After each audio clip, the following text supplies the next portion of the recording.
Fala pessoal, bem-vindos a mais um episódio do podcast Pro Café.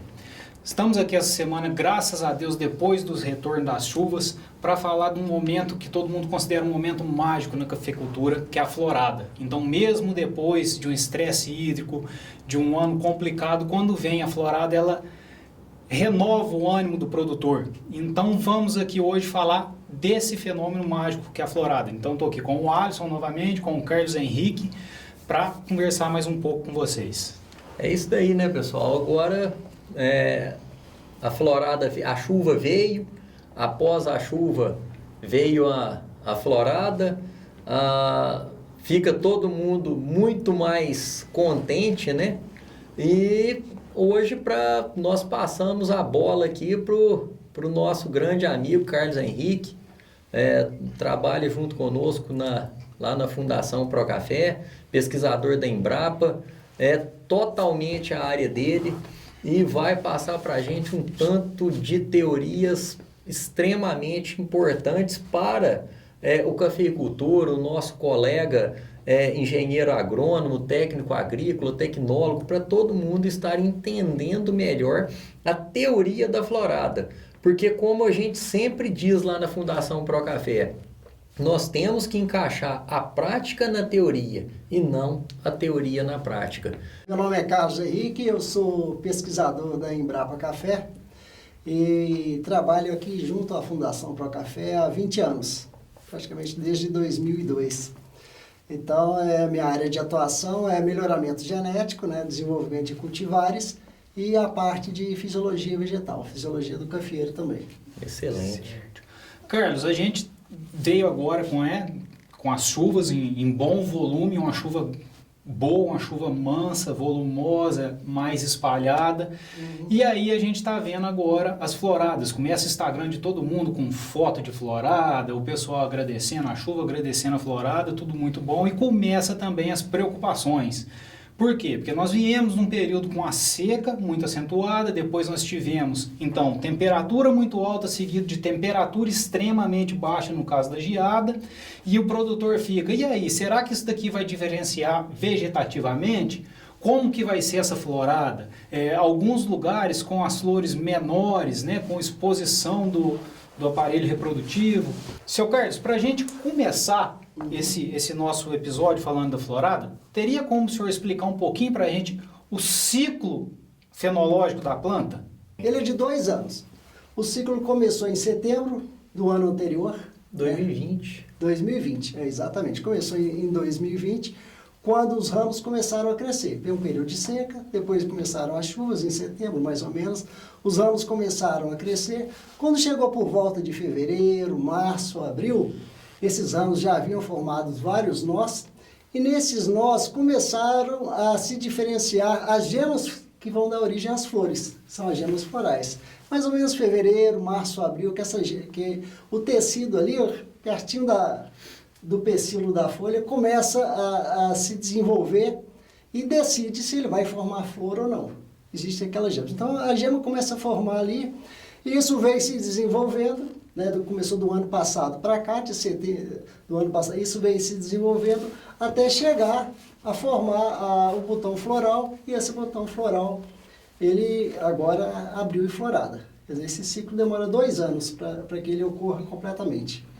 Então agora nós estamos na florada.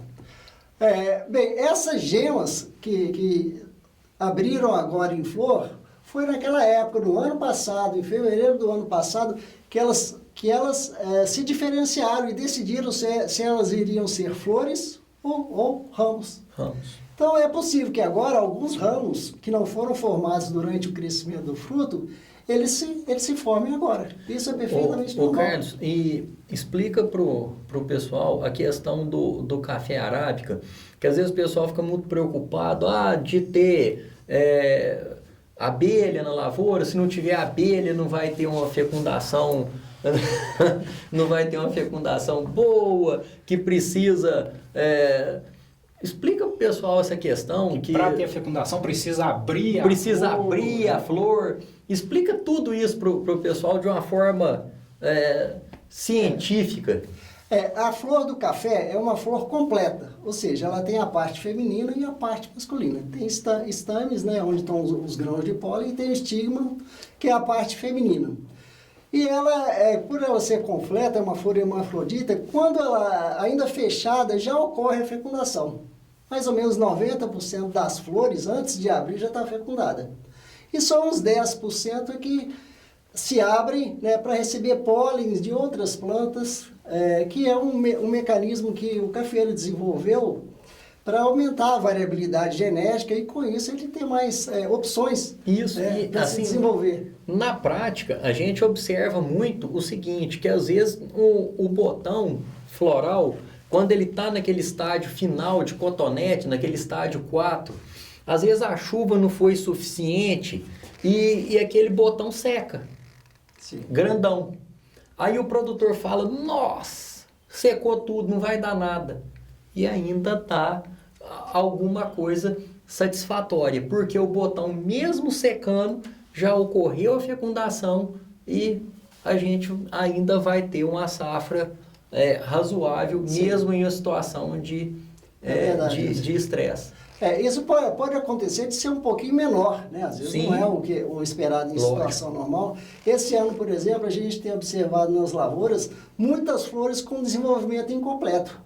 Ou seja, nós viemos de um período seco muito forte e depois houve umas pequenas chuvas, queda de temperatura e o botão floral cresceu e abriu. Só que uma boa parte dessas flores elas não cresceram totalmente. Elas tiveram um crescimento limitado, mas ainda assim a gente espera que essas flores haja fecundação e a formação de frutos. A gente sabe que não é uma florada normal. Sim. Né? Ela vai ter seus problemas.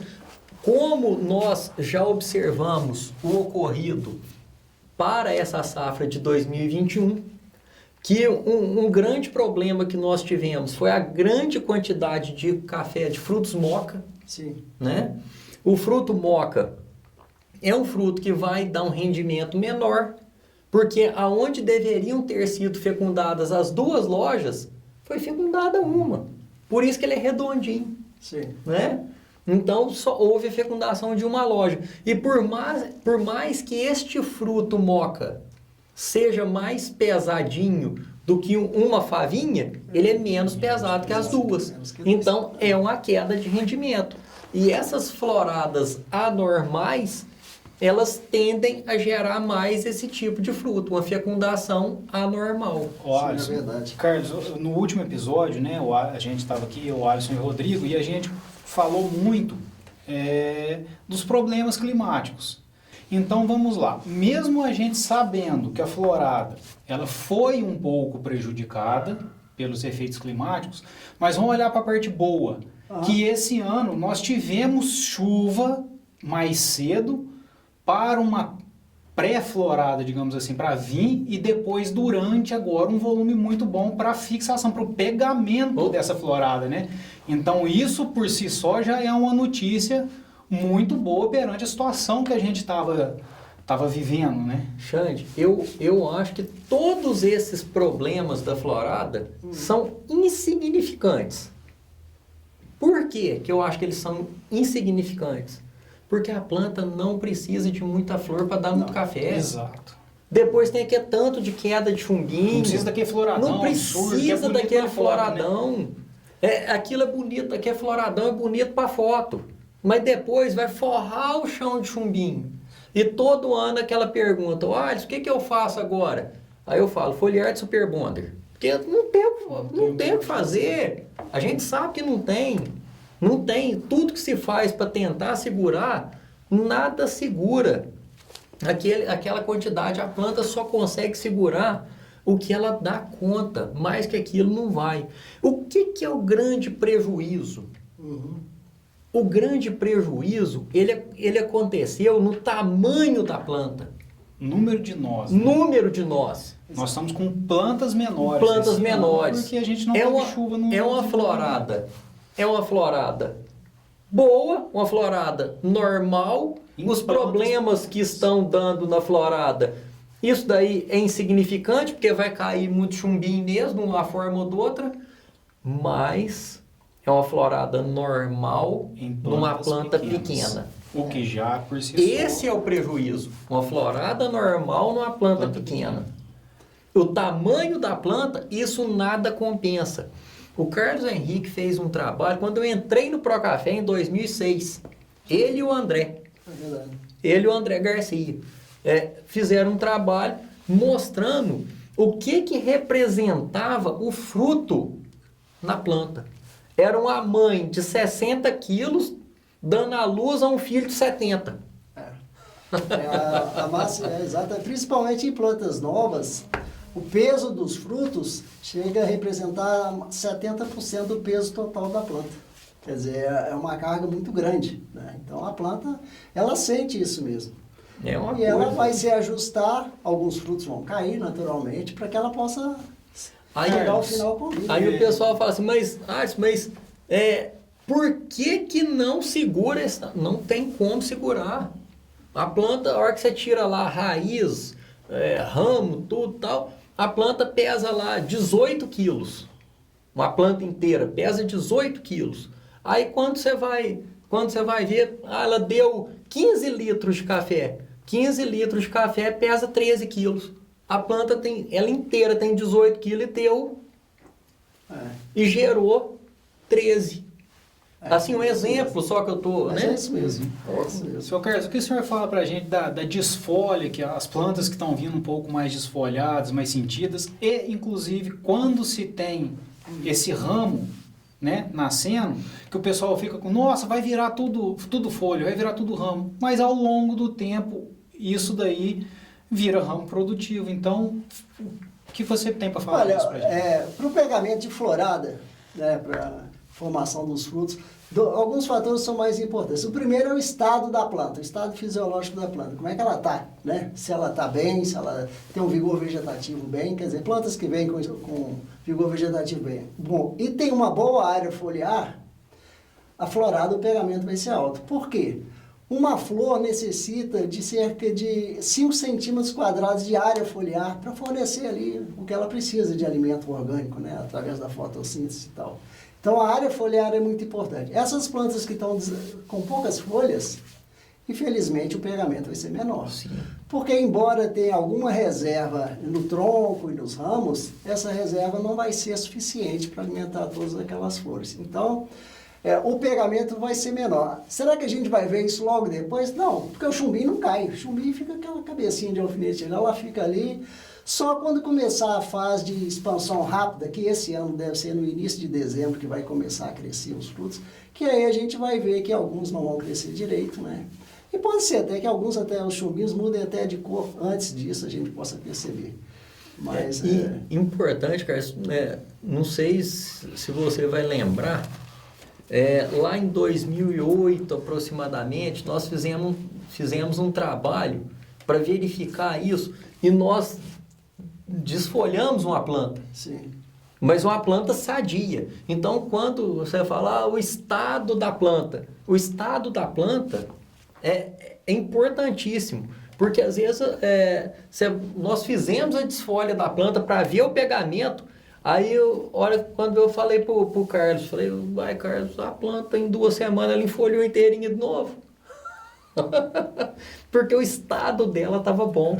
Estava bom, é diferente. É diferente. Nós desfolhamos uma planta saudável. Nós desfolhamos uma planta saudável. Diferente de uma desfolha fisiológica, que a planta perdeu a folha porque ela estava com problema, ou estresse hídrico, ou químico. Cultivares mais tardias, como o arara, como o acauã, como o guará, a florada dela, explica para o pessoal, ela comporta da mesma forma, ela vem ao mesmo tempo, porque nós estamos vendo aí outras cultivares, as mais tradicionais, os catuaís, os catucaías, até Mundo Novo, com a florada, em alguns pontos uma florada que não veio tão forte agora nesse momento, em outras cultivares.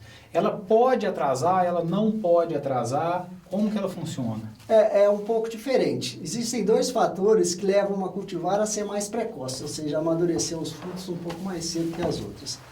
O primeiro deles é que as cultivares mais precoces, elas florescem mais cedo. As primeiras floradas são mais intensas. Então a gente vê aí, por exemplo, uma Siriema S1, que é bastante precoce, ela floresce mais cedo, um pouco mais cedo, as primeiras floradas são mais intensas. O Catucaí 78515, que é muito plantado na zona da mata e tal, floresce mais cedo. O próprio Tupi, o próprio Bourbon, um pouquinho mais cedo também. E as cultivares mais tardias, como a Arara, o Batã e tal, essas florescem mais tarde. E além disso, o segundo fator é que as cultivares precoces, o ciclo do fruto é mais curto também. Além de florescer mais cedo, o ciclo é mais curto. E as cultivares tardias florescem mais tarde e o ciclo é mais longo. Em média, 210 dias, né, Carlos? 210, por exemplo, 200 dias o Siriema aqui na região e 250 o Arara. Dá uma diferença razoável, uma diferença bem grande. Muito grande. Ô, Alisson, para a gente finalizar, vamos para uma parte prática agora. A gente veio de um período climático totalmente desfavorável para as doenças em geral, né? Então, Sim. excesso de temperatura, falta de umidade, depois um frio extremo, que por si só já controlou a doença. Mas agora nós entramos com a temperatura, em alguns lugares ainda temperatura alta com chuva, alguns lugares com a temperatura mais amena e essa entrada de umidade, o que favorece o retorno das doenças. Não em todas as regiões, mas nas regiões com temperaturas que estão mais amenas, né? Sim. E aí, então, nós estamos falando de florada e tudo, e o principal doença na florada agora seria a foma.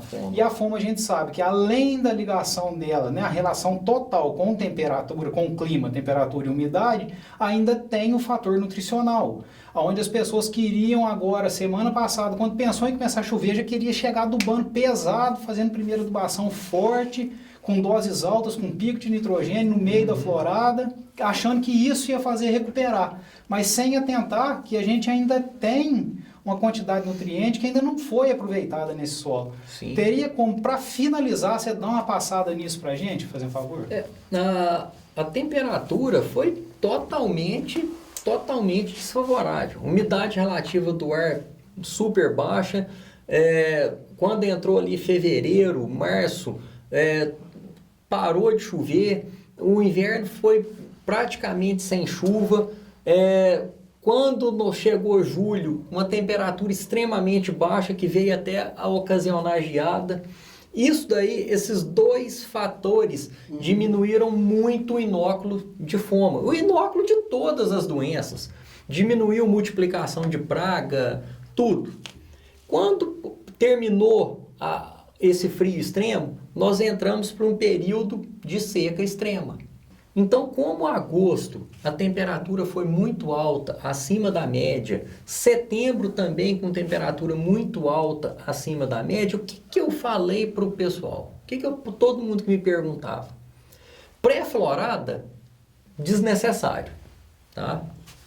Pós-florada, talvez. Se nós tivéssemos, eu falava, pessoal, se nós tivermos chuva de pancada, dá uma pancada, abre sol, esquenta, uma pancada, abre sol, esquenta, com certeza nós não vamos precisar nem de tratamento de pós-florada. Se nós tivermos chuvas amenas, temperatura fria, diversos dias de chuva, vai abrir possibilidade para pós-florada. Aconteceu a opção B. Aconteceu a opção B. Vários dias com chuva, temperaturas mais amenas, então abriu a possibilidade de pós-florada. Alisson, e isso varia de região para região. Varia de região para região. Tem regiões que são mais propensas à foma, a esse microclima, como tem regiões menos propensas. Por isso que eu disse que abriu a possibilidade.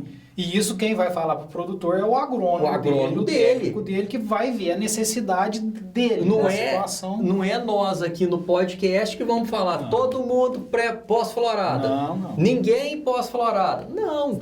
Temperatura mais amena, lugar mais frio, o produtor vai necessitar de um pós-florada.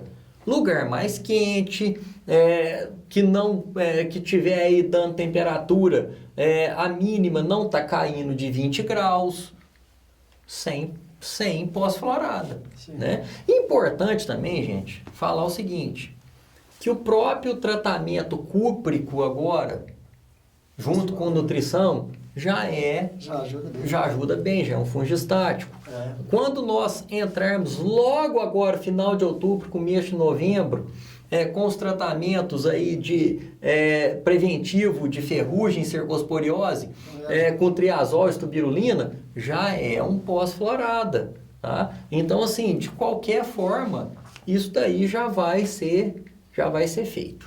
Olha, se com relação à nutrição que a gente tinha comentado. Nutrição. Nitrogênio e flor é combinação explosiva negativa. Flor não gosta de nitrogênio, gente. Flor não gosta de nitrogênio. A adubação passada, a última adubação que foi realizada lá em fevereiro, março, esses nutrientes foram mal aproveitados. Porque nós tivemos muito pouca chuva. Então esse nutriente sobrou no solo. O solo está com reserva. Tanto é que nós vimos que teve uma chuvinha, a lavoura explodiu vegetação, gente. A primeira chuva significativa foi em 1º de outubro. Hoje, nós estamos dia 11 de outubro. Em 11 dias, o arranco vegetativo que a planta deu é formidável. Sim. Tem muita reserva de nitrogênio no solo, tem muita reserva de potássio no solo. Lógico, da mesma forma, cada situação é Sim. uma situação. Isso a gente está falando de lavouras bem tratadas, bem nutridas, de lavouras equilibradas, né? Não é para todo mundo. Mas nitrogênio e flor... se minha lavoura está amarela, minha lavoura está mal nutrida. Beleza. Espera a flor murchar e entra com nitrogênio. Isso mesmo. Espera a flor murchar e entra... Mas está mal nutrida. Beleza. Mas não é a hora. Espera passar essa florada, espera a flor murchar e entra com nitrogênio. Não em cima da florada. Beleza, pessoal. Então, acho que deu para a gente explicar bastante coisa para você, produtor. Tivemos aí com bastante informação boa. Espero que vocês tenham gostado. E agora, fique com a gente, curta aqui nosso vídeo na página nossa do YouTube. Visite nosso Instagram, deixe lá sua sugestão para próximo tema. E a gente aguarda você na semana que vem, falando um pouquinho desse início, falando dessa parte de nutrição, o início das adubações e os cuidados que se deve ter. Muito obrigado, pessoal. Muito obrigado, Alisson. Muito obrigado, Carlos. Prazer. E qualquer dúvida, entra no nosso Instagram, coloca a dúvida lá, que a gente tem o maior prazer em responder.